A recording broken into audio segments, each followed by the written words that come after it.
சிவசிவா திருச்சிற்றம்பலம். பூநீர் என்று பூநீரை தெளிவாக எடுத்து பனிநீரில் கரைத்து 3 நாள் வைத்து 5ஆம் நாள் தெளிவெடுத்து அந்த தெளிவை வெயில் படமாக சூரிய படமாக போட்டுக்கொண்டு வந்தது 3 நாள். இப்படியே நம்ம ஒரு தச்சை தீட்சை என்பது 10 தீட்சை இதை செய்தோம் அப்படின்றால் நம்ம வைத்தியத்திற்கும் வாதத்திற்கும் இது ஒரு பெரிய ஒரு குருவாக மாற்றலாம். அதுபோல் இது சிவ பூநீர், சிவ உப்பு என்று அழைக்கப்படும் பூநீர்.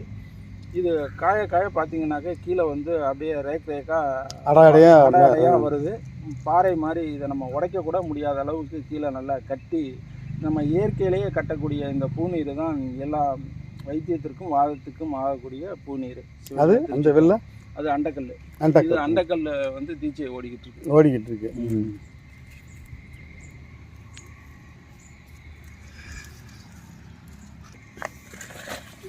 இது சாமிகள் குறிப்பிடக்கூடிய அண்டக்கல். இது அண்டக்கல். இது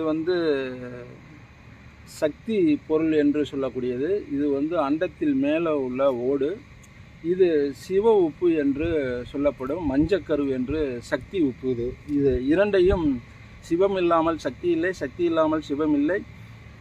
அர்த்தநாரி போல இரண்டும் ஒன்றாக கூடப்பட்டது. அண்டம் என்பது உலகத்தில் எத்தனையோ அண்டங்கள் இருக்கின்றன.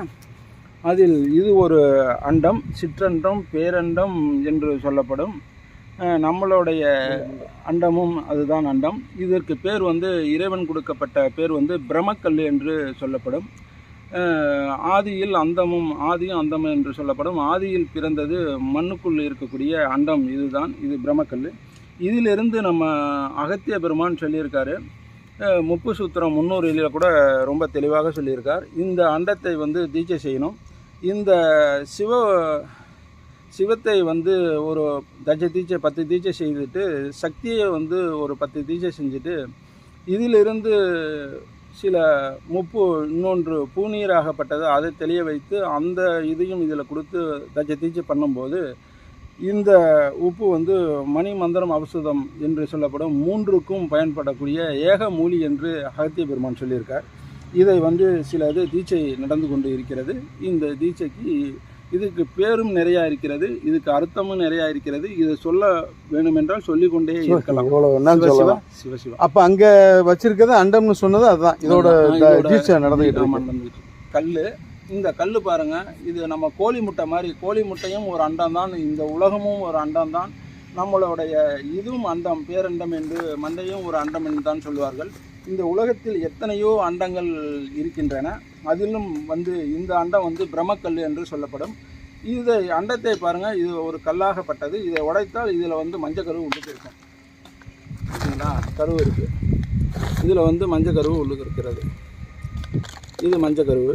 இது அண்டம். நம்ம கோழி முட்டை மாதிரி உடைச்சோம்னாவே இது கருவை எடுக்கலாம். இந்த கருவை எடுத்து தான் நம்ம ஒரு கரு என்று, கரு இல்லாத வித்தை எதுவும் இல்லை என்றால் சொல்லியிருக்கார்கள்.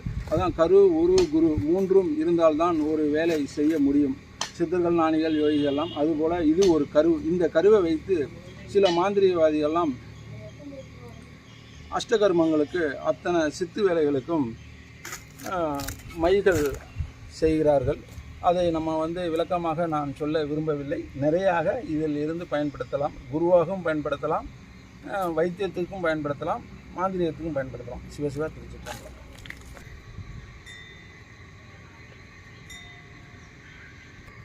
சாமிகள் இதை பிக்சர் டியூப்பை நம்ம டிவியில் உள்ள பிக்சர் டியூப்பை கொண்டு தான் அதை சுற்றி கரெக்டாக அந்த பீடிங்கில் கட் பண்ணுறாங்க. இந்த பீடிங்கில் சுற்றி கரெக்டாக வைர ஊசியை வச்சு கட் பண்ணி தட்டினோம்னா நமக்கு ட்ரேயாக கிடைக்கும். இந்த ட்ரேயில் கண்ணாடி ட்ரே, நம்ம என்ன வேணாலும் யூஸ் பண்ணலாம். அதில் உப்புக்கள் சம்மந்தப்பட்ட பொருள் பூரா இதில் சுத்தி பண்ணுறதுக்கோ தீட்சை பண்ணுறதுக்கு எல்லாத்துக்குமே இதை பயன்படுத்தலாம்.